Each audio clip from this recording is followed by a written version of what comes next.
Sa isang kamakailang pangyayari, nireplya ni Kylie Padilla ang isang netizen na patuloy pa ring umaasa na magkakabalikan sila ng dating asawa niyang si Aljur Abrenica.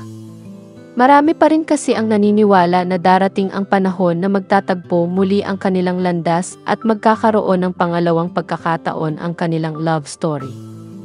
Nag-post si Kylie sa kanyang Instagram account ng mga litrato kasama ang mga anak nila ni Aljur, sina Alas at Axel, bilang pakikiisa sa pagdiriwang ng Children's Month.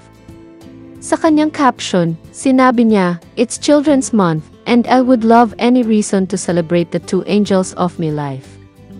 Maraming netizens ang natuwa sa mga larawan at nagbigay ng magagandang komento tungkol sa pagmamahal ni Kylie sa kanyang mga anak. Ngunit sa comment section ng kanyang post, may isang follower na nagbigay ng sariling opinyon sa pamamagitan ng pagsasabi ng, "Sana magkabalikan po kayo ng tatay nila." Agad namang sinagot ito ni Kylie na nagbigay ng maikli ngunit makahulugang tugon.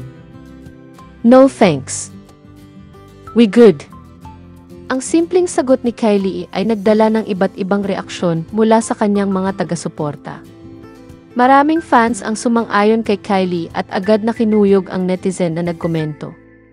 Para sa kanila, tila hindi tamang magkomento ng ganito, lalo na't maaaring masaktan o maapektuhan ang damdamin ni Kylie. Sinasabi nilang dapat na intindihin at respetuhin ang desisyon ni Kylie at hindi pilitin na ibalik ang nakaraan. Pinuri rin ng ibang followers ang pagiging matatag ni Kylie sa pagharap sa mga ganitong komento. Para sa kanila, isang magandang halimbawa si Kylie ng pagiging isang ina na inuuna ang kapakanan ng kanyang mga anak, kaysa sa personal na interes na muling balikan ang isang relasyon na hindi na nagtagumpay. Sa kasalukuyan, si Kylie ay nakatuon sa pagpapalaki ng kanyang mga anak at sa kanyang karera. Maraming fans ang nagpapakita ng suporta sa kanya at nagpapasalamat sa inspirasyon na kanyang ibinibigay. Ang kanyang tugon na, "No thanks.